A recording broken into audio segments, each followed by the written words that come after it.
Hello दोस्तों, स्वागत है आपका एक और नए वीडियो में। आज हम बात करेंगे गोल्ड मूवी के बारे में।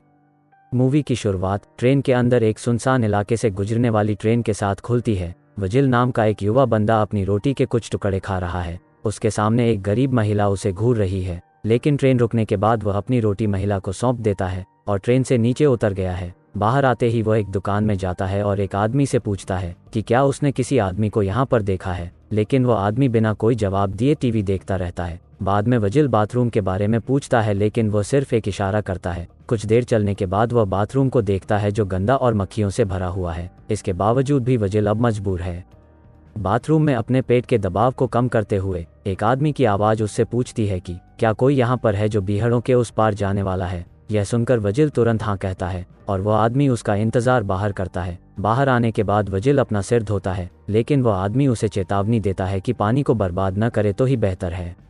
जिसके बाद वजील को एक वाहन चालक कीत के साथ दिखाया गया है जो उसे रास्ते में परिसर में ले जा रहा है। कीत वजील को परिसर में ले जाने के लिए उसकी फीस के बारे में बताता है, पर अधिक शुल्क अतिरिक्त देखते हुए वह थोड़ा आश्चर्यचकित हुआ, क्योंकि उसने सोचा कि यह केवल $200 में हो जाएगा। लेकिन वजील अब भी सहमत है। तब अधिक गर्मी महसूस करते हुए वजील गाड़ी में एसी चालू करने की कोशिश करता है, लेकिन जब वह ऐसा करता है तो कीत उसे यह कहते हुए डांटता है कि ऐसी गाड़ी की इंजन पर दबाव डालेगा जिस कारण उनकी गाड़ी बीच में ही खराब हो सकती है। जब वे एक उचित तरीके से आगे बढ़ रहे हैं तो गाड़ी का टायर फट जाता है। तब थोड़ी देर के लिए वे टायर को खींचने और बदलने के लिए मजबूर हो जाते हैं। तब वे दो जंगली कुत्तों को एक दूसरे से लड़ते हुए देखते हैं। यह देखकर कीत बुरे कुत्ते का पीछा करता है और घायल को दर्द रहित मौत देता है, पर जल्द ही वे टायर को ठीक करते हैं और फिर से सड़क पर उतरते हैं। बाद में वे गैस भरने के लिए रुकते हैं, लेकिन अब पहले से ही रात है, तो इसलिए वे रात के लिए आराम करने का फैसला करते हैं और कल एक साथ अपना समय बिताते हुए अपनी यात्रा जारी रखने वाले हैं। तब कीत वजील से यहाँ पर आने के अपने मकसद के बारे में पूछता है। वजील जवाब देता है कि वह पश्चिम से है। वह एक रखा हुआ विज्ञापन निकालता है और पता चलता है कि वह किसी जगह जा रहा है जिसे कंपाउंड कहा गया है और वह वहां मजदूर के रूप में वहीं रहने वाला है। लेकिन कीत से पता चला कि वह नियमित रूप से कंपाउंड का दौरा करता है। वह वजील को यह समझने की कोशिश करता है कि कंपाउंड निश्चित रूप से बेहतर नहीं है। वह उसे यह भी बताता है कि केवल एक चीज़ है जो वह वहां पा सकता है, वह है कड़ी मेहनत। हालांकि वजील निसंदेह जवाब देता है कि वह कड़ी मेहनत से डरता नहीं है। अगली सुबह वजील को चलाते हुए दिखाया गया है, जबकि कीत कुछ समय के बाद दूसरी सीट पर आराम कर रहा है। बाहर चिलचिलाती धूप के कारण वजील गर्म महसूस करने लगा है और अब वह एसी को उसकी पूरी क्षमता से चालू करने का फैसला करता है, लेकिन इससे ट्रक का इंजन और गर्म हो जाता है। जब कीत को इसके बारे में पता चलता है, लेकिन जल्द ही वजील उससे माफ़ी मांगता है और दूर चला जाता है। हल्का होने के बाद वह चट्टानों के कुछ टुकड़ों को उत्सुकता से देखता है। वह पास आता है और चट्टानों पर धूल को हटाता है। तब वजील हैरानी से देखते हुए समझ चुका है कि यह चट्टान सोने का है। तब कुछ समय के लिए वह यह बात कीत को ना बताने का फैसला करता है, लेकिन जल्द ही वह जान लेता है कि उसे मदद की ज़रूरत पड़ सकती है। तब वह कीत को बुलाता है और उससे कहता है कि वह यहाँ पत्थर पर एक नज़र डालें। कीत वहाँ आता है और अपना लाइटर निकालता, लेकिन जब पत्थर के एक हिस्से पर आग लगने से उसका रंग नहीं बदलता है तो यह निष्कर्ष निकलता है कि यह खरा सोना है। तब उत्सुकता से दोनों फिर कुछ फावड़ियों का उपयोग करके ज़मीन से सोना खोदने के लिए जोड़ी में बदल जाते हैं। हालांकि चट्टान इतनी विशाल और मजबूती से नीचे गड़ी है कि कोशिश करने के बावजूद वह अपनी पूरी ताकत से वे इसे 1 इंच भी नहीं हिला पा रहे हैं और दोनों इस बात से भी हैरान है कि नीचे यह कितनी लंबी और चौड़ी है। इसके बाद वे गाड़ी से जुड़ी रस्सी की मदद से सोने को खींचने का फैसला करते हैं। हालांकि सोना अभी भी हिलता नहीं है और रस्सी भी उसे खींचते समय टूट जाती है। शाम होते होते वह रात के लिए कुछ जलाओ लकड़ी का बंदोबस्त करते हैं। वह वजील को समझाता है कि जंगली कुत्ते बीहड़ों में रात के समय में बहुत आक्रामक होते हैं, क्योंकि यहाँ पर उन्हें खाने के लिए कुछ भी नहीं बचा है और केवल आग से ही वे पीछे जा सकते हैं। यह सुनकर वजील भी उससे जुड़ जाता है और साथ में वे जलाओ लकड़ी का ढेर वापस लाते हैं। थोड़ी देर बाद वे आग जलाते हैं और आग के चारों ओर बैठते हैं, जिसके बाद दोनों उन्होंने जो पाया है उसे सोचते हुए अपने भाग्य की चर्चा करने लगे हैं। कीत यह सोचकर वास्तव में उत्साहित हो जाता है कि उनका जीवन कैसे जल्द ही बदलने वाला है। वो जोश से चिल्लाता है और खुशी में नाचने लगा है। कुछ समय बाद कीत ने वजील को समझाया कि वे ऐसे सोना नहीं निकाल सकते हैं। उनमें से किसी एक को शहर का दौरा करना होगा और इसे खोदने के लिए एक खुदाई मशीन को लाना होगा। वो आगे उसे बताता है कि उसके पास संपर्क हैं जो उन्हें खुदाई मशीन को उधार दे सकते हैं। तब कीत वजील को शहर जाने के लिए कहता है, क्योंकि वजील पहाड़ी वातावरण से अपरिचित नहीं है और उसे पता नहीं है कि यहाँ पर हर दिन के साथ कैसे हालात बन सकते हैं। लेकिन कुछ सोचने के बाद वह कीत को जाने और एक खुदाई मशीन लाने का सुझाव देता है, जबकि वह उसकी प्रतीक्षा और सोने की रक्षा करने का वादा करता है। वह यह भी कहता है कि उसे इस शहर में कोई जानकारी नहीं है और वह यहाँ पर किसी को जानता भी नहीं है। तब कीथ उससे एक अंतिम बार पूछता है कि क्या यह उसका अंतिम निर्णय है, जिस पर वजिल जवाब देता है कि हाँ, वह एक सख्त आदमी है और वह यहाँ की स्थिति को आसानी से संभाल सकता है। अगली सुबह कीथ वजिल को डिब्बाबंद खाना, कुछ पानी और एक छोटा तंबू का कपड़ा भी देता है। कीथ जाने से पहले वह वजिल को एक सैटेलाइट फ़ोन और उसकी सुरक्षा के लिए एक चाकू भी देता है, जिसके बाद वह बताता है कि उसे वापस लौटने में लगभग 5 दिन भी लग सकते हैं, जिसके बाद कीथ को जगह छोड़ते हुए दिखाया गया है। बाद में वजिल तंबू का कपड़ा उठाता है और उसे पास के एक पेड़ के चारों ओर बांध देता है, उसके लिए एक रहने जैसी जगह तैयार करता है। वह सैटेलाइट फ़ोन भी निकालता है और जांचता है कि क्या यह काम कर रहा है। उसके बाद जब वह वापस लौटता है तो वह उस क्षेत्र के चारों ओर रात के लिए जलाओ लकड़ी को इकट्ठा करने लगता है। कुछ जलाओ लकड़ी इकट्ठा करते हुए वह एक बिच्छू को अपनी जगह के चारों ओर घूमते हुए पाता है। तब वह लकड़ी का उपयोग करता है और बिच्छू को अपनी जगह से दूर भगाता है। थोड़ी देर बाद जल्द ही रात हो जाती है और वजिल को आग के बगल में बैठे हुए अपने खाने को गर्म करते हुए दिखाया जाता है। वह सुकून से अपने खाने का आनंद लेता है, लेकिन जंगली कुत्तों को पास में झगड़ते हुए सुनकर चिंतित हो जाता है, जिस कारण वो अपनी जेब से चाकू अपने हाथों में रखता है। अगली सुबह वजिल थका हुआ नजर आता है। वह तुरंत अपने पेट को खाली करने के लिए चला जाता है, लेकिन खुद को साफ करने के लिए पानी को बर्बाद न करने का फैसला करता है। इस बीच सैटेलाइट फ़ोन बजता है और इससे पहले कि वजिल वहां पर पहुंच पाता वह बंद हो जाता है, जिसके बाद वह उस क्षेत्र के चारों ओर घूमता है और दुर्घटनाग्रस्त विमान को देखता है। तब वह इसे एक छाया के रूप में उपयोग करने का फैसला करता है, लेकिन अब वहां से सोने की जगह दिखाई नहीं दे रही है, इसलिए वह अपने विचार को छोड़ देता है। अपनी जगह पर आने के बाद जब वह जागता है तो वह सूरज की रोशनी से अपने चेहरे का एक हिस्सा जलता हुआ पाता है। बाद में वह सोने के पास बैठता है और उसे देखते हुए खुद से बात करना शुरू कर देता है। तब उसे एक विचार आता है और वह एक टुकड़े को बार बार एक चट्टान से मारने के बाद उसे तोड़ने में सफल होता है।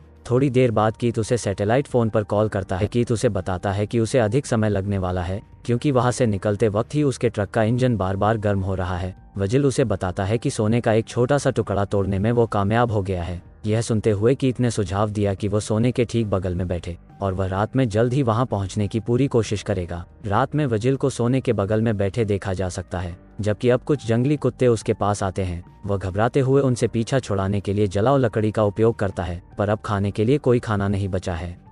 अगली सुबह खुद को बचाने के लिए वजिल एक बोतल में कुछ पानी डालता है और उसे पीता है। उसी समय वो देखता है कि एक सांप उसके पास आ रहा है। वह सांप को मारने की कोशिश करता है, लेकिन वह बच जाता है, पर जब वह वापस मुड़ता है तो उसने गलती से अधिकांश पानी गिरा दिया है, जिससे अब वह पछताते हुए नजर आता है। धूप बढ़ने से पहले वह फिर से पुराने विमान की तरफ जाता है। तब वह धूप से बचने के लिए कुछ मलबे को इकट्ठा करने की कोशिश करता है, लेकिन उस समय वह देखता है कि कोई उसकी ओर आ रहा है। तब वह विमान के अंदर चला जाता है और अजनबी से खुद को छिपाने की कोशिश करता है। अजनबी उसे विमान के बगल में दिखता है और उसे छिपने की जगह से बाहर निकलने के लिए कहता है। तब पता चलता है कि वह एक महिला है। वह उसकी हालत देखते हुए उसे कुछ खाने पीने की पेशकश करती है, लेकिन वजिल उससे कुछ भी लेने से इनकार कर देता है। पर वह वजिल से यह भी पूछती है कि इस जगह पर रहने के उसके क्या इरादे हैं और वह रेगिस्तान में कैसे आ चुका है, लेकिन वजिल चुप रहता है और उसके सवालों को नज़रअंदाज कर देता है। बाद में वह उस महिला को विमान के अंदर रहने की पेशकश करता है और उसे दूर छोड़ना शुरू कर देता है। हालांकि महिला को लगता है कि वह उससे कुछ छुपा रहा है।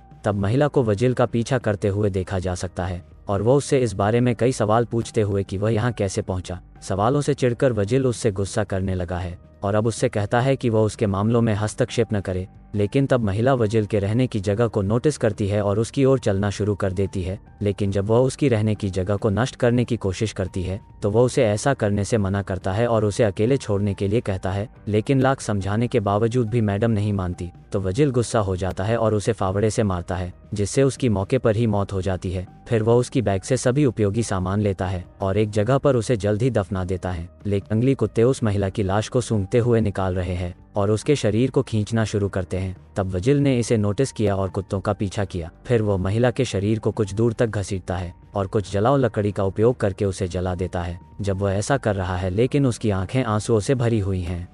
अगली सुबह वजिल सैटेलाइट फ़ोन की आवाज़ को सुनता है और उसे उठाता है। दूसरी तरफ कीथ उसे सूचित करता है कि वो खुदाई मशीन को प्राप्त करने में सफल हो गया है, लेकिन खुदाई मशीन लाते हुए उसे वहां पहुंचने के लिए कुछ और समय की आवश्यकता होगी, क्योंकि एक्सकवेटर गाड़ी की गति को धीमा कर रहा है। लेकिन कीथ ने वजिल को मजबूत रहने के लिए प्रोत्साहित किया। तब बाद में वजिल ने एक ट्रक को पास से गुजरते हुए देखा। अगर वो चाहता तो वहां से चला जाता, लेकिन अधिक सोने के लिए उसका लालच उसे वहां से भागने नहीं देता है, जबकि वह रात के लिए जलाओ लकड़ी की तलाश कर रहा है। लेकिन अब वह देखता है कि एक रेतीला तूफान आ रहा है, जिस कारण वो अपनी जान बचाते हुए वहां से भाग रहा है। जल्द ही वो तूफान से सुरक्षित रहने की कोशिश करता है, लेकिन कुछ ही समय में तूफान उसके बुनियादी सुविधाओं के कुछ हिस्सों को चीर देता है, जिससे वजिल को अपने जीवन के लिए फिर से भागना पड़ता है।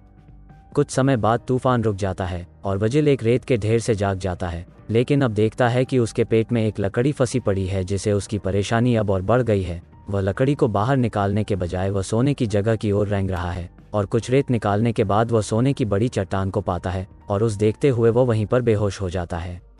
कुछ देर बाद वजिल अपने पेट से लकड़ी को बाहर निकालता है, जिस कारण उसके पेट से बहुत अधिक खून बहता है। फिर वह आग लगाता है और उसमें एक कैन गर्म करता है। तब वह रोता है क्योंकि वह घाव को गर्म कैन से जला रहा है ताकि इन्फेक्शन होने से बचा जा सके है। इसके बाद वह अपने चेहरे को रेत से रंगता है और जमीन पर गिर जाता है। जब वो जागता है वो देखता है कि एक महिला उस पर क्रॉसबो से इशारा करती है। यह देखकर वजिल को पिछली महिला के दर्शन होने लगते हैं, जिसे उसने मार दिया था। तब महिला उसे पीने के लिए पानी देती है, और जब वजिल अपनी आंखें खोलता है तो उसे महिला कहीं भी नहीं मिलती है। तब वह इस सोच में है कि शायद उसे भ्रम होने लगा है। इस बीच वो फोन की घंटी को बजते हुए सुनने लगा है। तब वह रेत के अंदर से फोन को निकालता है। वजिल कीथ को महिला के बारे में बताता है। तब कीथ का सुझाव है कि वह उस महिला से फोन होने के बाद तुरंत छुटकारा पा ले। तब महिला फिर से वजिल के सामने आती है और उसकी कुछ मदद करने की पेशकश करती है। हालांकि एक लालची आदमी जो अभी भी अपने सोने के बारे में अधिक जागरूक है, तब वह महिला को उसे अपने हाल पर छोड़ने के लिए उसे जाने के लिए चिल्लाता है। पर महिला उसे पूछती है कि क्या उसने उसकी बहन को देखा है, लेकिन वजिल बादले में जवाब नहीं देता कि उसने किसी को नहीं देखा है। थोड़ी देर बाद जब वजिल अपनी आंखें खोलता है तो वह जले हुए आग और जंगली कुत्तों से घिरा हुआ पाता है। तब अब मौत को सामने देखते हुए उसने तुरंत कीथ से संपर्क किया और पूछा कि वो कहाँ है, और कीथ जवाब देता है कि वो पास है और जल्द ही वहाँ पहुँचेगा। पर अब वजिल फोन पर रोता है और उससे भीख मांगता है कि वो यहाँ पर उसकी मदद करे, क्योंकि जंगली कुत्ते उस पर हमला करने की कोशिश कर रहे हैं। पर हमें यह पता चला है कि कीथ वास्तव में वजिल से कुछ दूरी पर बैठा है और दूरबीन की मदद से उस पर नजर रखता है और देखता है कि कुत्ते कब वजिल पर हमला करते हैं। लेकिन अब जल्द ही जंगली कुत्ते मिलकर उसे नोचने लगे हैं और हर कोई उसे अलग अलग तरह से काट रहा है, और कुछ समय बाद वह उसे दूर खींच लेते हैं, जबकि वजिल को अब तड़पते हुए कुत्तों द्वारा मार दिया जाता है, लेकिन वह अभी भी सोने को देख रहा है। कुछ ही समय बाद कीथ अपने गाड़ी के साथ वहां पर पहुंचता है। वह वजिल के शरीर को देखता है और अपने गाड़ी के अंदर कुछ लेने के लिए वापस लौटता है। पर वह जब वापस मुड़ता है तो उसके सीने में एक तीर मारा गया है। वह यह पता लगाने की कोशिश कर रहा है कि उसे किसने मारा, लेकिन उसे वहां कोई नहीं मिला। पर हमें पता है कि वो तीर कहां से आया है। बने रहने के लिए लाइक करें और चैनल को मदद करने के लिए सब्सक्राइब। तो मिलते हैं अगले वीडियो में। Thank you.